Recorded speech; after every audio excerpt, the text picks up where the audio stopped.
3 time IPL champions were hit rock bottom in 2025. 2024 की IPL winner KKR क्या वो magic वाली एनर्जी फिर से 2026 में ले आएंगे या फिर से 2026 में 2025 जैसा डिजास्टर सीजन लेके आएगा? Welcome to over by over. आज हम बात करेंगे 3 टाइम IPL चैंपियन और 2024 की IPL चैंपियंस केकेआर के ऊपर। इस वीडियो में मैंने और प्रीतिश ने पूरी तरीके से केकेआर को एनालाइज किया है। क्या इस बार वो 4th टाइटल जीत पाएंगे या नहीं? उनकी स्क्वाड स्ट्रेंथ, उनकी बैटिंग डेप्थ, उनकी बॉलिंग डेप्थ और उनके वीक पॉइंट्स के ऊपर ढेर सारी बातें इस वीडियो में हमने की है। और इस वीडियो में हम हर डिपार्टमेंट को रेट किए और एक आखिरी टोटल रेटिंग भी की है, और जिससे आपको पता चल जाएगा कि क्या इस बार केकेआर चैंपियनशिप जीत रहा है या नहीं जीत रहा है। और इस वीडियो को आप आखिरी तक देखना और आखिरी तक आपको भी पता चल जाएगा कि क्या केकेआर इस बार चैंपियन बनेगी कि नहीं बनेगी। और अगर आपको ये पता चलता है तो प्लीज आप इस एनालिसिस को या इनसाइटफुल नॉलेज को एक लाइक जरूर करना और बिल्कुल से हमारी चैनल को सब्सक्राइब करना। और भी बहुत सारी टीमों की रेटिंग्स और लास्ट मूवमेंट जो भी डिस्कशन होता है उस टीम के अंदर, उसके बारे में बात करेंगे और आगे बहुत सारी आईपीएल टीमों के ऊपर एनालिसिस करेंगे। So let's get into the video. 2024 IPL champions team KKR, उसके ऊपर हम आज एनालिसिस करेंगे, देखेंगे कि क्या फिर से 4th ट्रॉफी जीत पाएंगे या नहीं जीत पाएंगे। और जो 2024 के बाद जो 2025 उनका एक साल गया था, जो 8th प्लेस फिनिश किए थे, क्या इस बार वो रिडेम्पशन ला पाएंगे कि नहीं ला पाएंगे, वो देखना पड़ेगा। और पूरा एनालिसिस करेंगे इस वीडियो में, केकेआर के बारे में पूरा बात करेंगे कि उनका प्लेइंग 11 क्या होगा और क्या अपनी जो इंजुरी फॉर्म रहे हैं और अपनी जो फॉर्म के साथ जा रहे हैं अब उनके प्लेयर्स, उनके ऊपर भी बात करेंगे। और जो एक बहुत बड़ा सवाल है, क्या फिन एलन और टिम साइफर्ट ओपन करेंगे इनकी टीम? हम प्लेइंग 11 आगे दिखाएंगे और आगे बात करेंगे। लेकिन प्रीतिश, तेरे से पहले जानना चाहता हूँ कि ऑक्शन के बाद जो सारे लोग 9 और 10 दिए थे, बहुत ज्यादा पैसा था इनके पास, लेकिन क्या रहा तेरे हिसाब से? कितना रेट करेगा इस टीम को ऑक्शन के बाद? ऑप्शन के बाद लगा था कि बहुत अच्छा टीम लग रहा था ये भी। जिस तरीके से कुछ प्लेयर्स को छोड़ा भी, जैसे रसेल को इन्होंने जाने दिया, फिर बहुत ज्यादा पर्स लेके गए थे, तो सबको लगा था कि कैमरन इनको ये खरीदेंगे और ऐसे किया उन्होंने।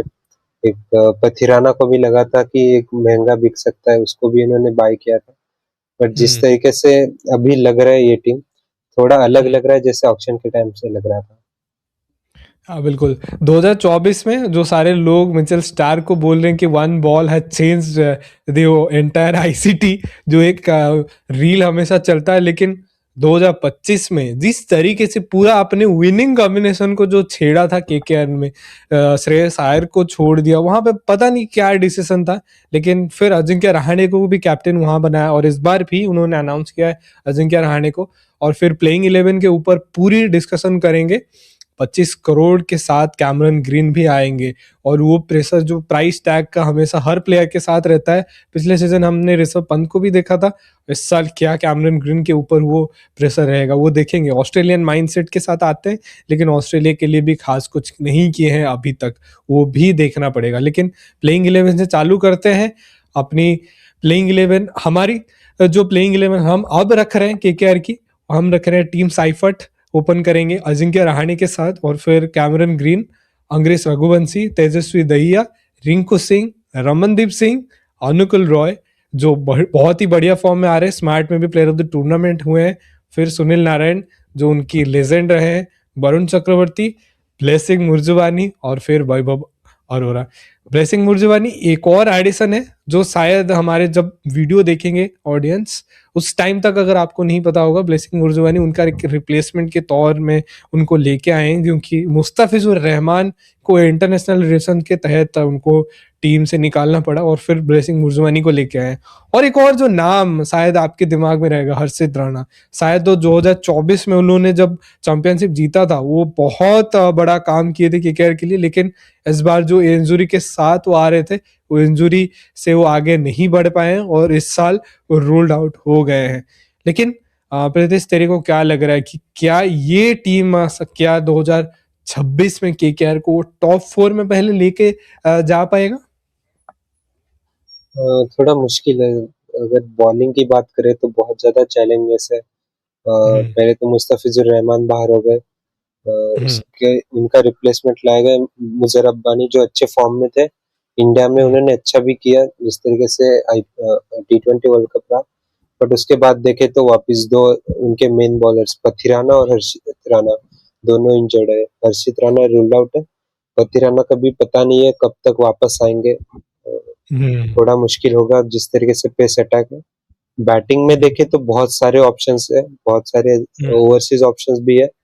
इसमें हम्म, से सबको चांस नहीं मिलेगा, जैसे सचिन रविंद्र जिन्होंने कमाल का T20 वर्ल्ड कप खेला, और रोमन पॉवल का भी एक अच्छा साल था।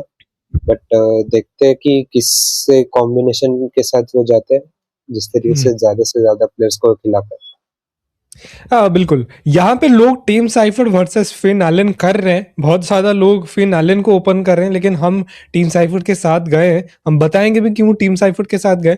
लेकिन क्या यहाँ पे जिस तरीके से 2024 में और 2025 में भी हमने देखा था सुनील नारायण उनके लिए ओपन करते हैं, जब उनके लिए ओपन करते हैं वो बहुत ज्यादा अच्छी तरीके से बैटिंग करते हैं और एक पावर स्टार्ट भी देते हैं। क्या यहाँ पे केकेआर टीम साइफर्ड के साथ सुनील नारायण को भी ओपन कर सकते हैं? यहाँ देख सकते हैं क्या। और जो अजिंक्य रहाणे है, खुद को थोड़ी वो मतलब ये करके वो थोड़ा नीचे खेल सकते हैं क्या? ये एक सवाल क्या हो सकता है केकेआर के लिए?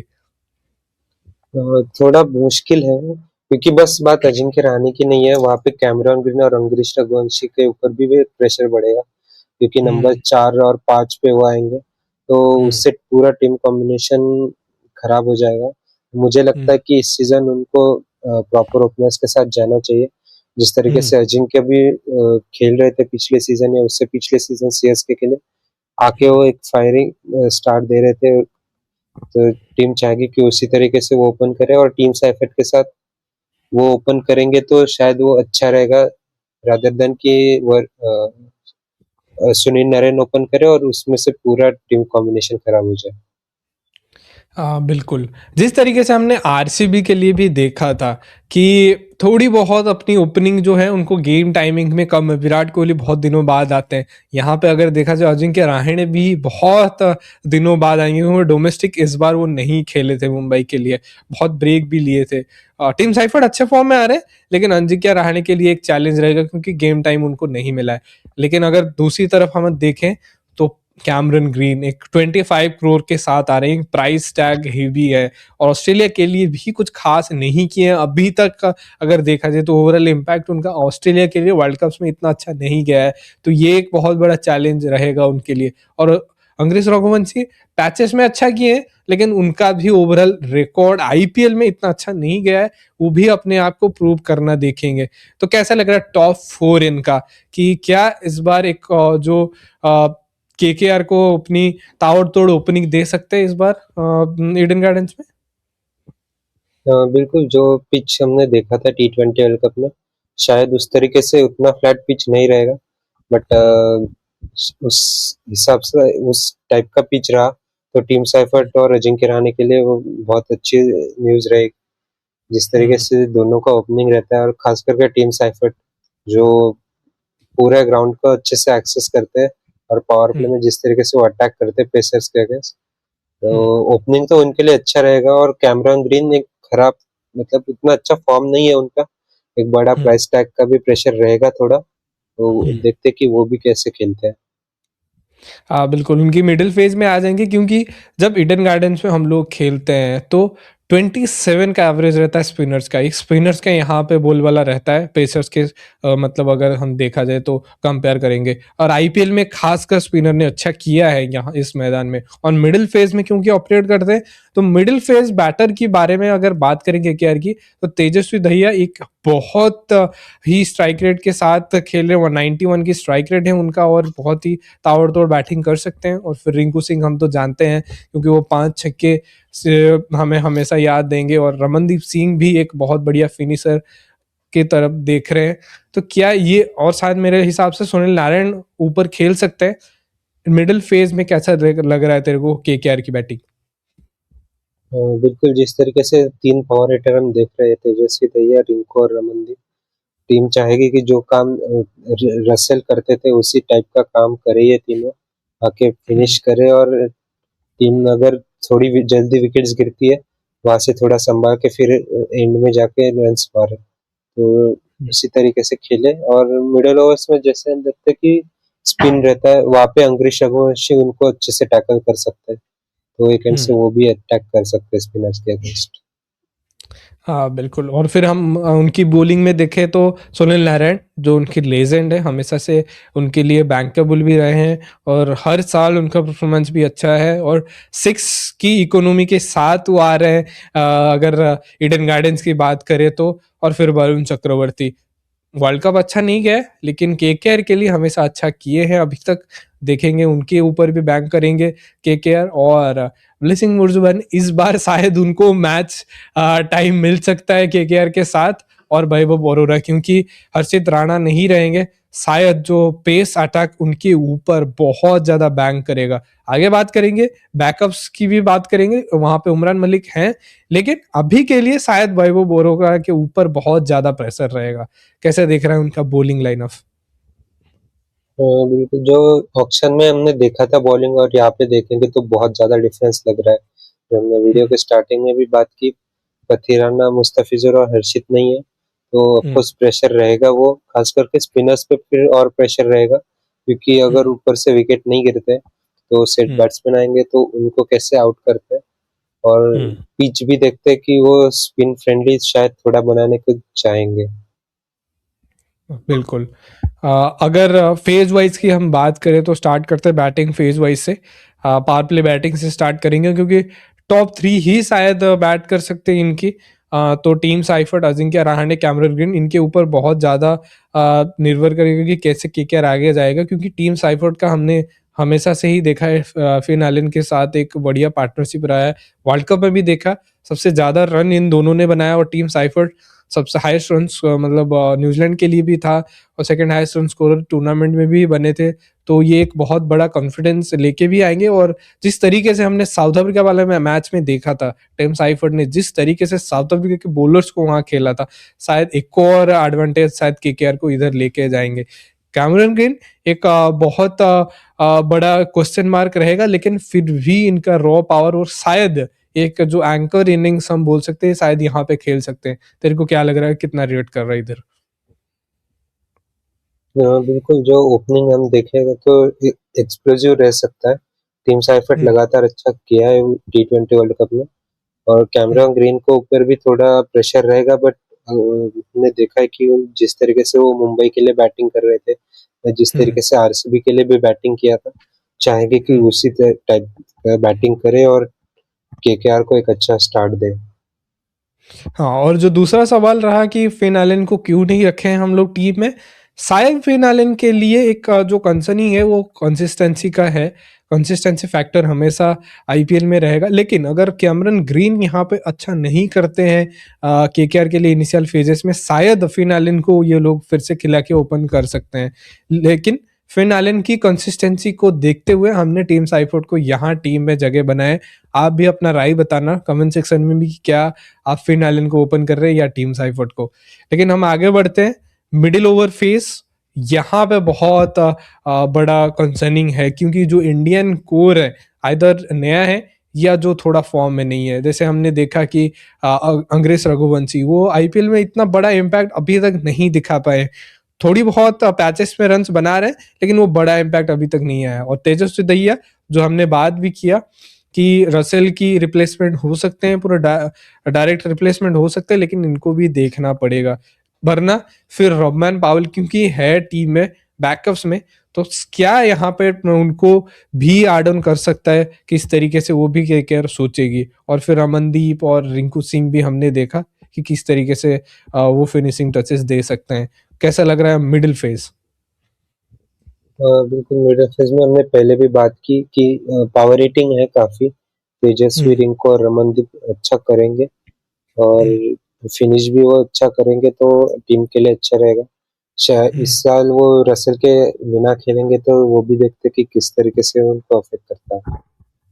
हाँ बिल्कुल, जो रोमैन पावल का भी बात कर रहे थे, जिस तरीके से वो इंडिया वाले गेम में वेस्ट इंडीज को स्टेबलाइज करके फिर अटैक किया, वो भी मिडिल फेज में स्टेबलाइज किया और फिर बाद में अटैक किया, वो भी देखना पड़ेगा।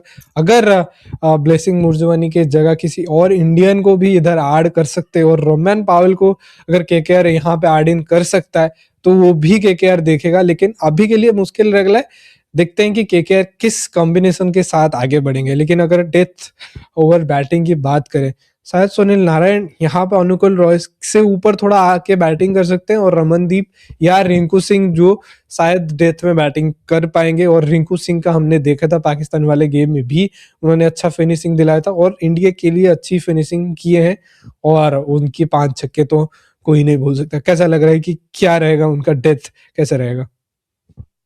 बिल्कुल, डेथ में रिंकू और रमनदीप होंगे, साथ में अनुकुल और सुनील नरेन आएंगे। हम्म। सुनील नरेन का हमने देखा है कि थोड़ा बाउंसर या यॉर्कर के अगेंस्ट फंसते हैं, तो वो हम्म। भी देखते हैं कि डेथ में किस तरीके से बैटिंग करेंगे।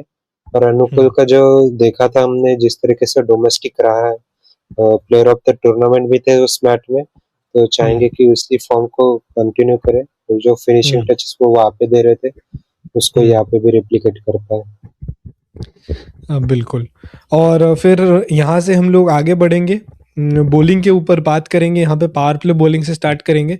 वैभव, क्योंकि हर्षित राणा नहीं रहेंगे, वैभव स्टार्ट करेंगे। और हमारी जो भी थी प्लेइंग 11, वहां से हम ब्लेसिंग मुर्जवानी को देख रहे हैं, या जैसे मैंने बोला, अगर ये लोग आकाशदीप को ऊपर खिला सकते हैं, अगर रोमैन पावेल को यहाँ देख रहे हैं कि केकेआर आगे इस प्लेइंग 11 में, क्या आकाशदीप भी आके बॉलिंग कर सकते हैं? क्योंकि यहाँ पे मुस्ताफिजुर रहमान भी नहीं रहेंगे, तो शायद ब्लेसिंग मुर्जवानी और वैभव बरोरा यहाँ पे स्टार्ट करेंगे, और इनकी बॉलिंग बहुत ही वीक लग रहा है।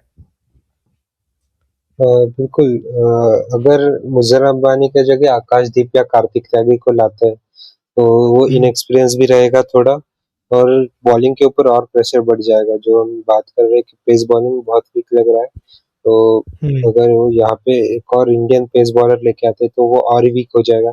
बैटिंग शायद और स्ट्रांग हो जाएगी, बट अगर हम्म। बॉलिंग ही इतना खराब रहेगा तो कितना भी स्कोर कर ले, डिफेंड करना बहुत मुश्किल हो जाएगा। हाँ, क्योंकि हम ऐसे भी देखा जाए तो सुनील नारायण, वरुण चक्रवर्ती, ब्लेसिंग मुर्जवानी, वैभव और जो अरोरा है, उनके 4 जो प्रॉपर खेल रहे हैं, तो उनको एक और एडजस्ट भी करना पड़ेगा। अनुकूल भी डालेंगे, लेकिन उनको अनुकूल के साथ किसी और को भी एडजस्ट करना पड़ेगा, ये एक कंसर्निंग है। लेकिन middle over phase Varun Chakravarthy और शायद जो है उनके लेजेंड सुनील नारायण।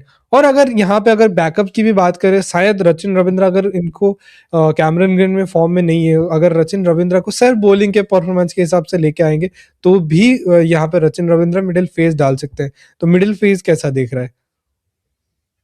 बिल्कुल, जो स्पिन अटैक हम बात कर रहे हैं कि 3 स्पिनर्स है यहाँ पे, तो हम्म। टीम चाहेगी कि थोड़ा स्पिन फ्रेंडली रहे, साइड बाउंड्रीज भी हम्म। बड़ी रहती है यहाँ पे, तो स्पिनर्स हम्म। के लिए वो और एडवांटेज रहता है। और जो काम हम्म। हमने पिछले वीडियो में, आरसीबी के वीडियो में कृणाल पंड्या के बारे में बात की थी, सेम काम यहाँ हम्म। पे सुनील नरेन भी करते हैं। इकोनॉमी को वो नीचे रखते हैं, उस वजह से आके वरुण चक्रवर्ती एक एंड से अटैक करते हैं, तो वहाँ पे विकेट्स गिरते हैं। तो सेम स्ट्रेटेजी यहाँ पे रहेगी। हम्म। अनुकुल रॉय भी देखा है हमने कि पावर प्ले में बॉलिंग करते हैं, और कभी हम्म। कभी डेथ में भी वो आके बॉलिंग करते हैं, तो उनके चारों ओर भी देखते कि अजिंक्य रहाणे कैसे यूज करेंगे। बिल्कुल, क्योंकि दोनों शायद जो दोनों स्पिनर हैं बहुत ही बढ़िया किए हैं केकेआर के लिए आज तक। दोनों ऑपरेट करते हैं ईडन गार्डन्स में भी अच्छी तरीके से, और शायद उनकी इकोनॉमी और एवरेज भी अच्छा है ईडन्स में। तो इस बार जो फॉर्म वरुण चक्रवर्ती अपने वर्ल्ड कप में था, वो भुला के फिर से एक नया स्टार्ट केकेआर के साथ कर पाएंगे, और कॉन्फिडेंस के साथ भी वो आएंगे। लेकिन आगे बढ़ते हैं, डेथ ओवर्स। जिस तरीके से हम पहले बात कर रहे थे कि शायद पथे राणा और मुस्ताफिजुर रहमान जो ऑक्शन के बाद लग रहा था वो डेथ बॉलिंग करेंगे, और हर्षित राणा भी आएंगे, लेकिन अभी ऐसा लग रहा है कि क्योंकि तीनों स्कीम ऑफ थिंग्स में अभी नहीं दिख रहे हैं, शायद फिर से ब्लेसिंग मुर्जवानी के और जाएंगे। क्योंकि हमने देखा था ऑस्ट्रेलिया वाले मैच में भी उन्होंने अच्छा किया था, और अगर श्रीलंका वाला लेग देखें तो उन्होंने डेथ बॉलिंग भी अच्छा किया है। तो शायद ब्लेसिंग मुर्जवानी और सुनील नारायण भी डाल सकते हैं डेथ में। बिल्कुल सुनील नारायण और अनुकुल रॉय भी देखा है हमने कि वो लगातार डेथ में बॉलिंग करते हैं। 17th हम्म 18th ओवर तक वो लेके जाते हैं और वहाँ पे हम्म अच्छी बॉलिंग करते हैं। और हम्म रमनदीप का भी एक ऑप्शन रहेगा, स्लोअर बॉल्स अच्छे एग्जीक्यूट कर रहे हैं वो अभी। तो हम्म ऑप्शंस है बहुत सारे, बट हम्म जो हम कहते हैं कि एक प्रीमियम जो लगातार यॉर्कर्स डाले, हम्म अपोजिशन को चेक में रखे, वैसे बॉलर्स नहीं है। तो डेथ हम्म बॉलिंग थोड़ा वीक लग रहा है। बिल्कुल। हम यहाँ आगे बढ़ते हैं। जो हमारा दूसरा जो पैरामीटर है वो इंजरी एंड फॉर्म बैकअप्स है, जो हम बात कर रहे थे यहाँ पे। क्योंकि अगर कैमरन ग्रीन अच्छा नहीं कर पाते, फिन एलन है अभी भी एज अ विकेट कीपर भी, वो आगे आ सकते हैं, खेल सकते हैं। तेजस्वी दहिया ऑलरेडी टीम में है, लेकिन अगर बैटिंग डेप्थ की भी बारे में बात करें तो मनीष पांडे भी हैं, राहुल त्रिपाठी भी हैं इनके लिए, सचिन रविंद्र भी हैं, सार्थक रंजन जो हमारे पप्पू यादव जी के बेटे भी हैं वो भी हैं, वो अच्छे स्ट्राइक रेट के साथ भी आ रहे हैं, अच्छा रन भी बनाए। और बॉलर्स की बात करें तो कार्तिक त्यागी हो गए, प्रशांत सोलंकी उनके स्पिनर भी हैं, एक और स्पिनर है, आकाशदीप भी है, उमरान मलिक भी है। तो इनके लिए एक बॉलिंग डेप्थ ज्यादा दिख रहा है, बैटिंग डेप्थ भी दिख रहा है, लेकिन जो बैटिंग डेप्थ दिख रहा है वो ज्यादा फॉर्म में है। तो इसीलिए शायद इनका जो इंजुरी बैकअप है बहुत स्ट्रांग है दूसरे टीमों के साथ अगर हम कंपेयर करें तो। बिल्कुल ऑप्शंस बहुत सारे हैं इनके पास अवेलेबल। हम्म, फॉरेन और बैटिंग में भी देखे तो रचिन और रोमन पॉवेल है, और फिनालन हाँ। भी होंगे, तो हम्म, ऑफ कोर्स ऑप्शंस बहुत है बट खिला नहीं पाएंगे। और जो दिक्कत उनको बॉलिंग में है वहाँ पे थोड़ा ऑप्शंस की कमी है। हर्षित हम्म, राणा कब तक रिप्लेसमेंट नहीं आया है, शायद हम्म, नवदीप सैनी या आकाश मधवाल, और दो तीन ऑप्शंस है उनके पास। तो हम्म, देखते हैं कि वो किसको लेके आते हैं रिप्लेसमेंट। और हम्म, चाहेंगे कि पथिराना जल्द से जल्द ठीक हो और वो टीम में आए, तो एटलीस्ट हम्म। उनका डेथ बॉलिंग थोड़ा और बेटर हो जाए। बिल्कुल। इनके फॉर्म कैप्टन बाहर हो गए, इनके फॉर्म प्लेयर्स बाहर बैठते हैं, तो केकेआर के लिए बहुत बड़ा कंसर्निंग है। तो देखते हैं कि आगे जाके क्या करते हैं। लेकिन होम ग्राउंड एडवांटेज के बारे में अगर दूसरे पैरामीटर में चलें तो यहाँ पे स्पिन काम करता है और इनके लिए स्पिनर्स बहुत अच्छा किए हैं। और अगर होम रिकॉर्ड के बारे में बात करें तो 59% के करीब इन्होंने मैचेस जीते हैं ईडन गार्डन्स में, तो ये एक बहुत बड़ा कॉन्फिडेंस बूस्टर है। लेकिन पिछले सीजन इन्होंने आरसीबी के खिलाफ मैच हार गए थे, तो ये एक कंसर्न है। लेकिन देखेंगे कि पिछले सीजन अजिंक्य रहाणे की कैप्टनसी के ऊपर भी बहुत सवाल निशान थे। वहां पे भी अजिंक्य रहाणे ने घर में इतने मैचेस नहीं जीते, वहां पे थोड़ा रिकॉर्ड वहां पे नीचे गया। लेकिन इस बार देखेंगे कि किस तरीके से वहां खेल रहे हैं, कैसा लग रहा है कि उनका जो होम ग्राउंड एडवांटेज कितना इनको इस बार आईपीएल में मदद करेगा। बिल्कुल, जो हम बार बार न्यूज भी देखते कि क्यूरेटर और टीम मैनेजमेंट में हमेशा थोड़ी अनबन रहती है। चाहेंगे कि इस बार वैसा ना रहे, थोड़ा स्पिन हम्म फ्रेंडली ग्राउंड रहेगा तो उनके स्पिनर्स के लिए अच्छा रहेगा, और हम्म बॉलिंग उससे थोड़ा और स्ट्रांग हो जाएगा। तो मुझे लगता है जैसे वर्ल्ड कप में पिच था उस तरीके का पिच यहाँ पे नहीं देखने को मिलेगा हमें। बिल्कुल, अगर देखने को मिल गए तो अच्छा है, रन ज़्यादा बढ़ जाएंगे उसे। लेकिन इवन पिच होना चाहिए और हम देखना चाहेंगे कि बैट और बॉल के साथ एक बढ़िया कंपटीशन हो। और एक जो फाइनल वर्डिक्ट है इनका, हम जो देख रहे थे कि स्ट्रेंथ है जो है एक्सप्लोसिव बैटिंग डेप्थ, मैं ऑप्शन के बारे में बात कर रहा हूँ। फिर प्रीमियर ओवरसीज बायज ये अभी भी है, लेकिन उनके बेंच में बैठ रहे हैं। और फिर डाइवर्स बॉलिंग मिक्स ये एक था, लेकिन जो बहुत सारी चीज़ें हुई इंटरनेशनल रिलेशंस के बारे में अगर बात करें या इंजुरीज के बारे में बात करें तो उसके बाद ये भी कम दिख रहा है। और एक जो स्ट्रॉन्ग टॉप ऑर्डर स्ट्रक्चर है अभी भी है, लेकिन इनको अभी नहीं खिला सकते हैं इस तरीके से। शायद ये स्ट्रेंथ जो ऑक्शन के बाद जो ज्यादा लग रहा था, लेकिन अभी के लिए वो थोड़ा वीक दिख रहा है। और जो बहुत बड़ा कंसर्न है वो लीडरशिप के ऊपर सवाल रहेंगे फिर से अजिंक्य रहाणे के ऊपर, क्योंकि पिछला सीजन वो 8th पोजीशन में फिनिश किए, जबकि 2024 में टॉप किए, उसके बाद अपनी कैप्टेंसी को निकालें ये देखना पड़ेगा। और फिर जो मिडिल ऑर्डर बैटिंग है वो इतना एक्सपीरियंस नहीं है, ये भी एक कंसर्न रहेगा उनके लिए। और क्योंकि इस बार जो रसल मसल वो थे उनके टीम में वो भी नहीं खेल रहे हैं, तो उनकी जो प्लेस भी भरना बहुत मुश्किल रहेगा। तो प्रीतिश, फाइनल वर्डिक्ट क्या रहेगा कि टॉप 4 फिनिश कर पाएंगे या बहुत दूर दिख रहा है यहाँ से? बहुत दूर तो नहीं कहूंगा, बॉलिंग के ऊपर है। बॉलिंग जिस तरीके से स्टेप अप करती है, खास करके हम्म। पेस बॉलिंग में यहाँ पे बहुत ज्यादा अपॉर्चुनिटी है। वैभव हम्म। अरोरा हो या कार्तिक त्यागी हो, इमरान मलिक हो, हम्म। अगर वो हम्म। थोड़ा स्टेप अप करते हैं तो शायद वो टॉप 4 के करीब पहुंच सकते हैं। हाँ, कितना रेट करेगा, फाइनल रेटिंग क्या देगा इस टीम को? अगर टॉप 4 थोड़ा मुश्किल दिख रहा है क्योंकि हमने आरसीबी को भी 7 दिया है आउट ऑफ 10, तो हम केकेआर को कितना दे रहे हैं इधर? इतना बहुत सारा कंसर्न्स है, हाँ, लेकिन इनके टीम में थोड़ी हाँ, बहुत फॉर्म में है प्लेयर्स। हाँ, बिल्कुल, जिस तरीके से फॉर्म में भी है और बॉलिंग थोड़ा भी चल गया तो मुझे लगता है ये पहुंच सकते हैं एक अच्छी स्टेज पे, तो मैं इनको तब भी 7.5 दूंगा। बिल्कुल। मेरे हिसाब से भी 7.5, जो ऑक्शन के बाद 9 दिख रहा था, थोड़ा घट के 7 हुआ है क्योंकि फॉर्म और फिर जिस तरीके से अपनी कॉम्बिनेशन खिलाएंगे उसके ऊपर भी सवाल रहेंगे, तो इसीलिए हमारे लिए वो थोड़ा 7.5 और आरसीबी से थोड़ा ऊपर हम इसको गिन रहे हैं। तो आपका क्या रहेगा? और जो केकेआर फैंस हैं इस बार, क्या वो करबल और वो जीत वो जो बोलते हैं वो क्या हो पाएगा इस सीजन? और 2024 के बाद क्या ये सीजन जीत पाएंगे? ये बहुत बड़ा सवाल रहेगा क्योंकि गौतम गंभीर उनके लिए 3 बार ट्रॉफी जिता है, इस बार भी गौतम गंभीर नहीं रहेंगे उनके मैनेजमेंट में, तो क्या एक और मैनेजमेंट इशू होगा? क्योंकि करुण सॉरी अभिषेक नायर जो इनके कोच हैं, हमने WPL में भी देखा था इनकी कोचिंग जो क्वालिटी इतना उभर के नहीं आया है, तो वो देखना पड़ेगा आगे जाके कि अभिषेक नायर भी कैसे अपनी मैनेजमेंट और कोचिंग स्टाफ के साथ मिलके इस टीम को आगे लेके जाते हैं, बहुत बड़ा सवाल रहेगा। लेकिन जो केकेआर के फैंस हैं और जो भी न्यूट्रल फैंस हैं इस आईपीएल को देख रहे हैं, क्या आपको लगता है कि क्या केकेआर यहाँ टॉप 4 जा सकता है? और क्या आपका प्लेइंग 11 रहेगा? और क्या आप इस टीम को कितना रेट कर रहे हैं? बिल्कुल से आप हमें कमेंट सेक्शन में जरूर बताना। So thank you so much for watching this video.